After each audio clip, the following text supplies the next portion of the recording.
আজকে আমি একটা অ্যাটেম্প নিয়েছি, এই রোডেই আমি যাব। সামনে এদের যা গতি হয় আমারও তাই হবে আর কি।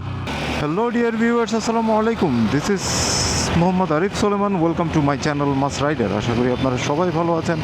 আল্লাহর অশেষ মেহেরবানি আমিও ভালো আছি। চট্টগ্রাম থেকে বের হয়ে যাওয়ার যে কয়েকটা রাস্তা আছে তার মধ্যে মেইন দুইটা রাস্তা হচ্ছে, একটা হচ্ছে অলংকার দিয়ে এখান যেটা ঢাকা উদ্দেশ্যে বের হয়ে যাবে, আর আরেকটা রাস্তা হচ্ছে এদিক দিয়ে এই হযরত শাহ আমানত সেতুটা পার হয়ে কক্সবাজারের উদ্দেশ্যে যে রোডটা গেছে একদম টেকনাফ পর্যন্ত। আরেকটা হচ্ছে একদম আনোয়ারা, বাঁশখালী, কুতুবদিয়া, মহেশখালী, ওইসব জায়গায় যেতে গেলে এইটাই হচ্ছে বের হওয়ার রাস্তা চট্টগ্রাম থেকে। ওইরকম একটা বের হওয়ার রাস্তা এবং হযরত শাহ আমানত সেতু থেকে আপনাদেরকে ওয়েলকাম করছি আজকের ভিডিওতে। দূরে কোথাও যাচ্ছি না, কক্সবাজারও যাচ্ছি না বা বাঁশখালীও যাচ্ছি না বা ওইদিকে কোনো জায়গায় যাচ্ছি না। আমি যাব হচ্ছে, আচ্ছা কোথায় যাচ্ছি বলতেছি, জাস্ট ওয়েট।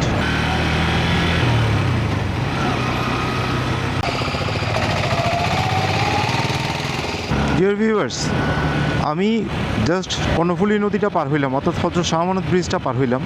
এখন এই জায়গাটা, এটাকে মৈজাটেক মোড় নামে সবাই চিনে। এখান থেকে যদি সোজা যাই তাহলে হচ্ছে কক্সবাজার, তারপরে আনোয়ারা, বাঁশখালী, আর এই যে এদিক দিয়ে যে রোডটা গেছে ডাইনে, এটা হচ্ছে এদিকে হচ্ছে কর্ণফুলী। কিন্তু এই যে বামে যাওয়ার যে রাস্তাটা, এখানে ইন্ডিকেটার আছে হচ্ছে বোয়ালখালী, পাচুরিয়া, এইসব জায়গায় ইন্ডিকেট করা আছে। এই রোডটা অ্যাকচুয়ালি এখানকার লোকাল এলাকার লোকজন ছাড়া আর অন্য কেউ অ্যাকচুয়ালি খুব একটা যাতায়াত করে না। আজকে আমি একটা অ্যাটেম্প নিয়েছি, এই রোডেই আমি যাব। এই রোডে ঢুকতেই এখানে বন্ধ হয়ে যাওয়া অ্যাসালমের 2-3টা ফ্যাক্টরি দেখতেছি। আচ্ছা, এটা সিএনজি। ঢোকা মাত্র একটা ফিল আসছে, সেটা হচ্ছে মনে হচ্ছে শহর থেকে হঠাৎ করে একটা মফস্বল এলাকায় ঢুকে গেছি, এরকম একটা ফিল আসছে। ওই সাইডের রোডগুলোতে অবশ্যই এই ফিলটা নাই, ওগুলো তো আমি আগেও গেছি, ওগুলো কমন যাতায়াত।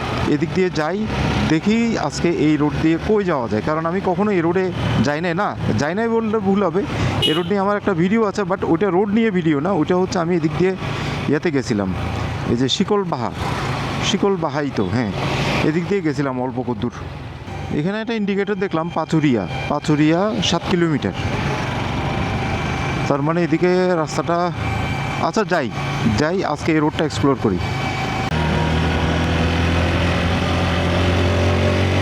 নর্মাল রাস্তা থেকে উঁচু হয়ে একটা ব্রিজ এখানে দেখতেছি, এটার নাম হচ্ছে কালারপোল, শিকলবাহা কালারপোল। এখানে একটা বড়সড় ফ্যাক্টরি আছে। এটা হচ্ছে লোগো যেটা দেখলাম, এতে বুঝতে পারতেছি এটা ফরেস্ট গ্রুপ হচ্ছে চট্টগ্রাম বেসড একটা বড়সড় গার্মেন্টস গ্রুপ।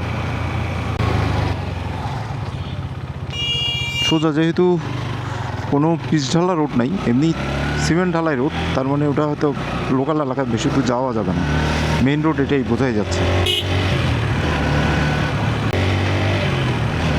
আপনারা যারা ভিডিও দেখছেন, আপনাদের কারো বাড়িঘর কি এদিকে আছে কি না, থাকলে কমেন্ট করে বলতে পারেন। আরে এই জায়গাটা তো সুন্দর। ইনফ্যাক্ট আমি এর আগে বললাম তো, এর আগে আসা হয় নাই, আসলে অনেক আগে আসছি, কোনো একটা স্পেসিফিক পারপাসেই আসছি। সো আজকে তো একদম ঘোরার উদ্দেশ্যেই আসছে, এই যে রাস্তাঘাট, দুই পাশের সিন, এগুলো দেখার উদ্দেশ্যেই আসছি। প্লাস এটা দিয়ে কোথায় বের হওয়া যায় এটা বের করাটাই মূলত আমার টার্গেট। যদিও যারা এই রোডে আছে বা যারা এই রোডে এর আগে আসছে তাদের কাছে বিষয়টা কিছু না, বাট আমার কাছে তো অনেক কিছু, আমি তো চিনিই না। এখানে যা দেখতেছি রাস্তায় লোকজন চলাচলের বাহনটা হচ্ছে সিএনজি, তারপরে এই যে অটো, এগুলোই।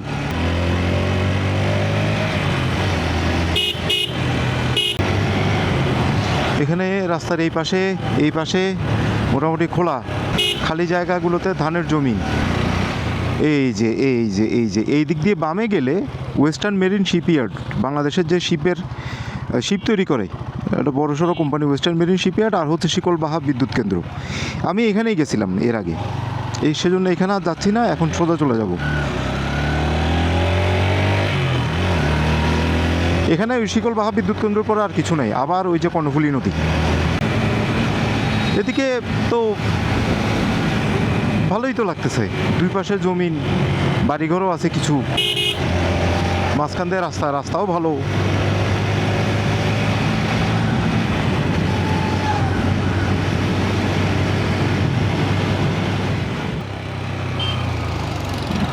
ডানে বুঝতেছি হচ্ছে, বামে বুঝতেছি হচ্ছে সিমেন্টের ঢালাই, তার মানে এদিকে মেন রোড না, মেন রোড এটাই। আচ্ছা, আমরা আসছি কোন জায়গায়? আমরা আসছি হচ্ছে কি কুলগাঁও, কুলগাঁও, আচ্ছা ওই সামনে স্কুল আছে, স্কুলের সাইনবোর্ডে দেখি কোলগাঁও, কুলগাঁও না কোলগাঁও।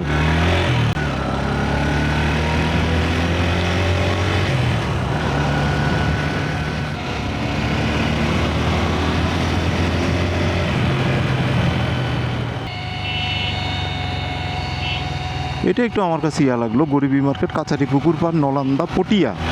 আমরা অলরেডি পটিয়া এরিয়ার ভিতরে চলে এসেছি। পটিয়া, সফর আলী মুন্সিরহাট, পটিয়া।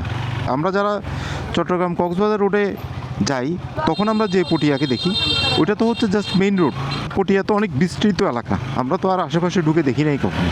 আমরা এই মুহূর্তে পটিয়ার যে মূল এলাকাগুলো, মেইন রোডের বাইরে মূল যে অংশগুলো, আমরা ওই ধরনের একটা অংশেই এখন আছি।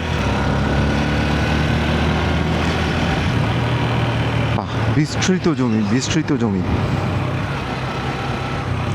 আরও আগে বের হইতাম কিন্তু রোদের তেজ অনেক বেশি ছিল, গরমে রাইডের মজাটা পাবো না। এখন যে মজাটা পাচ্ছি না, এই যে একটা ঠান্ডা বাতাসের হাওয়া গায়ে লাগতেছে, ভালো লাগতেছে, ইনফ্যাক্ট রাইডটাকে ফিল করতেছে। আরও নতুন এলাকায় আসছি, জানি না কোথায় যাচ্ছি, জানি না কোন দিক দিয়ে বের হবো, বাট যাচ্ছি, এটাই তো মজা। বাড়ির কাছে, এমন না যে আমাকে 2 ঘন্টা রাইড করতে হয়েছে, কিন্তু তারপরেও অসুবিধে কি, রাইডিং তো রাইডিং। এই পাচুরিয়া চলে আসছি, যে পাচুরিয়ার ইন্ডিকেশনটা এতক্ষণ দেখতেছিলাম, এই পাচুরিয়া মেবি পাচুরিয়া। স্বভাবতই মফস্বল এলাকার বাজারগুলো যেরকম হয়, একদম ঘনবসতিপূর্ণ একটা বাজার, রাস্তার উপরেই সব কিছু, সিএনজি গাড়ি, অটো, দোকান যা আছে, হ্যাঁ এটাই মফস্বল বাজারগুলোর বৈশিষ্ট্য। কিন্তু আমার সামনে হঠাৎ করে 2টা রোড আসলো, একটা ডাইনে গেছে, একটা বামে গেছে। আমি কোন দিক দিয়ে যাব? জিজ্ঞেস করব নাকি জিজ্ঞেস না করে ঢুকবো? জিজ্ঞেস না করে আমি বামে টার্ন নিছি। এটা তো আমার জন্য একটা কুইজের মতো হয়ে গেল। এখন আমি কোন দিকে যাই বলেন তো? আমি আগে এখানে দাঁড়াই, এখানে দাঁড়াই আমি সবচেয়ে ভালো হয় ম্যাপটা দেখি। Dear viewers, I already got my idea. আমি যদি ডানে যাই তাহলে আমার এক্সপ্লোর আর বেশিক্ষণ থাকবে না, কিন্তু এখন তো বামে আসছি। হ্যাঁ ঠিক আছে, আজকে এক্সপ্লোর করার নিয়তেই আসছি, তো সেজন্য আল্লাহর হুকুম অটোমেটিক্যালি এক্সপ্লোর করার জায়গাগুলোতেই যাচ্ছি। আমি যদি ওখান থেকে ডানে যাইতাম তাহলে আমার এক্সপ্লোর বেশি থাকতো না, কারণ আমি অল্প কিছুক্ষণের মধ্যেই সেই চট্টগ্রাম কক্সবাজার রোডে উঠে যেতাম পটিয়ার অংশে। কিন্তু এদিক দিয়ে যাই, ম্যাপে দেখলাম, জাস্ট হালকা একটা আইডিয়া পাইলাম, যাই। ডিয়ার ভিউয়ার্স, আপনারাও চলেন আমার সাথে। অলরেডি এই জায়গা চিনেন, জানেন, বা এই এলাকার যদি এরকম কেউ ভিডিও দেখেন তাহলে আপনারা কমেন্টে বলতে পারেন যে আমি কোন জায়গাটা মিস করে গেছি।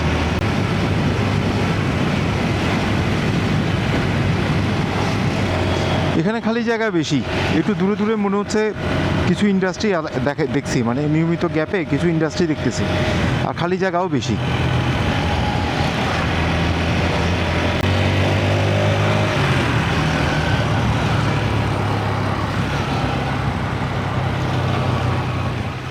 স্বাগতম বোয়ালখালী।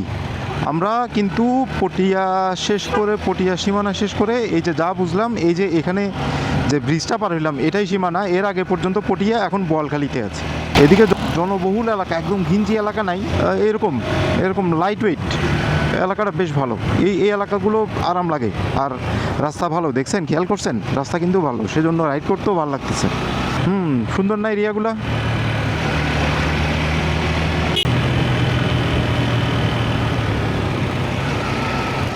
এরিয়াগুলো পরিষ্কার, ময়লা আবর্জনা ওভাবে নাই, অ্যাজ ইউজুয়াল। পাহাড়ি এলাকায় গেলে যেরকম একটা ফিল পাই, একটা বিষয় খেয়াল করলে দেখবেন, পাহাড়ি এলাকাগুলো, পাহাড়ি রোডগুলো কিন্তু পরিষ্কার হয়।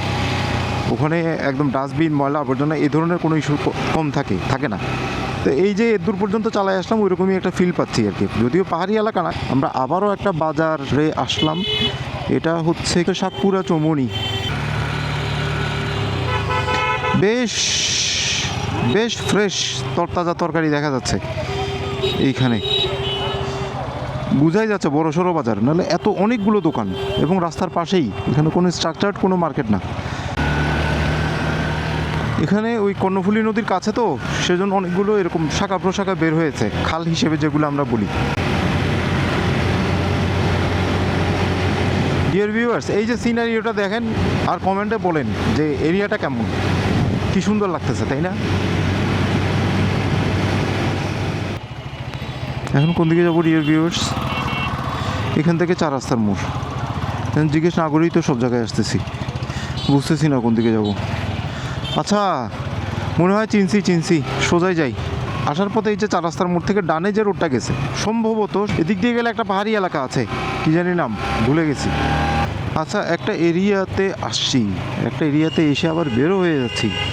এক কাপ চাও খাবো না এই এরিয়ার, এটা হয়? আমরা অলরেডি ইয়াতে কালুঘাট ব্রিজে। আজকে ট্যুরটা হতে মনে হচ্ছে কোন কালুঘাট ব্রিজ, এটা একটা ভালো ট্যুর। আচ্ছা, এখানে দাঁড়াই, এরপর তো চট্টগ্রাম শহরে ঢুকে যাব। ইচ্ছে করে এই সিগন্যালটা ধরলাম না, এখান থেকে আবার হয় ওদিক থেকে আসবে গাড়ি, আবার এদিক থেকে যাবে গাড়ি, যে কোনো এক লাইন ছাড়ে। একটু চা খাবো, তারপরে আবার আপনাদের সাথে ব্যাক করতেছি, কথা বলতেছি।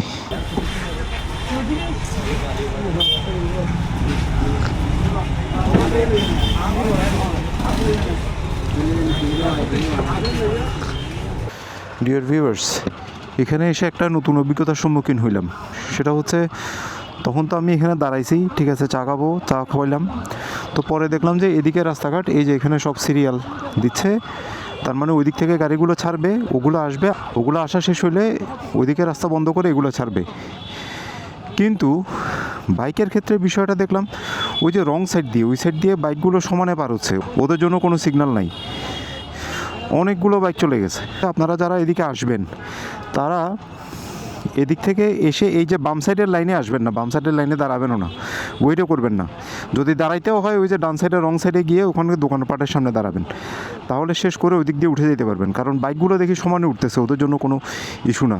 কিন্তু আমি তো এখন এমন একটা মাইন কাচ্চি পায়ে আটকাইছি, এখান থেকে যে বের হব তারও ওয়ে নেই, এই ওয়েট করতে হবে আমাকে, এই গাড়িগুলো কখন ছাড়বে তখন পর্যন্ত।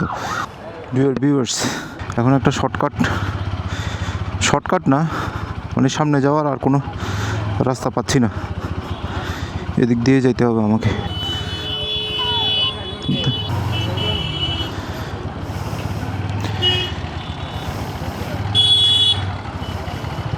এই দিয়ে বাইকগুলো যাচ্ছে, আমি কি যাব? আস্তে আস্তে আগাই, কোনো আইডিয়া নাই। এই বাইকগুলো যাচ্ছে, এই হিসেবে যাচ্ছি।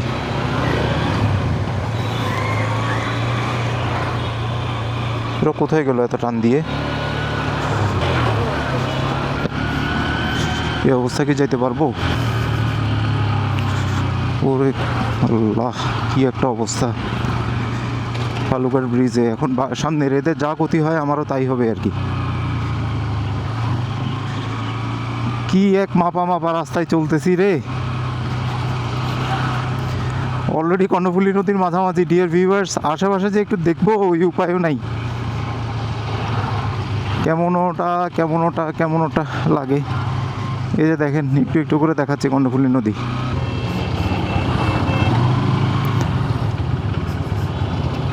এই যে এভাবেই পার হচ্ছে আর কি। এতক্ষণ আমিও আটকেছিলাম নিয়মের খাতিরে, কিন্তু দেখছি যে নিয়ম মানতে গিয়ে বরং আমারই ক্ষতি হচ্ছে। সবাই পার হয়ে যাচ্ছে, আমি বেকুবের মতো দাঁড়াই আছি। তারপরেও নিয়মটা থাকা দরকার ছিল, যে রাস্তা। ডিয়ার ভিউয়ার্স, ওয়ান্স আপন আ টাইম, আজ থেকে 15-16 বছর আগে কক্সবাজারের রোডের বাসগুলো এই ব্রিজটা দিয়েই পার হইতো। বাস যখন এটাতে উঠবে, তখন আর আশেপাশে একটা মানুষ পার হওয়ারও জায়গা থাকতো না, এরকম মাপা পার হইতে হইতো। তখন আরও ভাঙা চলা ছিল। কক্সবাজার ট্রেন তো এটা দিয়েই যায়। কক্সবাজার ট্রেন চালু হওয়ার পরে যাতায়াতের যে রাস্তাটা, এটা অনেক ভালো করছে। এখান দিয়ে আবার ওই পাশ দিয়ে ফেরি দিয়ে পারাপার হওয়ারও একটা ব্যবস্থা আছে। এটার অবশ্য একটা ভালো দিক হচ্ছে, এই যে পাশে এই যে মানুষজন হাঁটছে, এটা দিয়ে হেঁটেই ব্রিজ পার হয়ে যাওয়া যাবে, হাঁটার জন্য আলাদা ওয়াকওয়ে আছে। ডিয়ার ভিউয়ার্স, ফাইনালি পার হয়ে গেছি। প্রচুর গাড়ি এখানে। তো ওই যে ফর্মালি সিগন্যালটা শেষ হইতে ওই সাইডের গাড়িগুলো লাইন পাইতে অনেক টাইম লাগবে। এনিওয়ে, আমরা যারা বাইক রাইড করি আর কি, আমাদের তো অনেক সময় অভ্যাস আছে যে বাইক নিয়ে কোনো স্পেসিফিক লোকেশনে না, কিন্তু রাইড করার জন্যই আমরা অনেক সময় বের হই। এই বাইক রাইড করার জন্য এটা একটা চমৎকার জায়গা। সামান্য সেতু পার হয়ে বাম দিক দিয়ে শিকল পাহাড় দিয়ে ঢুকে এই যে এই রাস্তাটা আসলাম, এটা বাইক রাইডের জন্য চমৎকার একটা জায়গা। যারা এমনিতেই রাইড করার জন্য বের হবেন, তারা এই জায়গাটা আসতে পারেন। এখন তো আবার শহরে ঢুকে যাচ্ছি, সামনেই হচ্ছে কাপ্তাই রাস্তার মাথা। এরপরে সোজা চলে যাব, বা সিগন্যাল পার হয়ে সিএনবি পার হয়ে বদ্দারহাট গিয়ে উঠবো। আপাতত ভিডিওটা এখানেই সমাপ্ত করতেছি। তো আজকে এটুকুই, পরবর্তীতে দেখা হচ্ছে নতুন কোনো ব্লগে, নতুন কোনো ভিডিওতে দেখা হবে, কথা হবে। ততক্ষণ পর্যন্ত সবাই ভালো থাকবেন, সুস্থ থাকবেন, নিরাপদে থাকবেন এবং অবশ্যই নিরাপদে বাইক রাইড করবেন। আর আমার এই ছোট্ট চ্যানেলটাকে যারা এখনও সাবস্ক্রাইব করেন নাই, প্লিজ প্লিজ প্লিজ সাবস্ক্রাইব করে দিবেন। আর ভিডিও যদি ভালো লাগে ডেফিনেটলি একটা লাইক দিবেন। আজকের মতো এখানেই বিদায় নিচ্ছি। খুদাহাফেজ।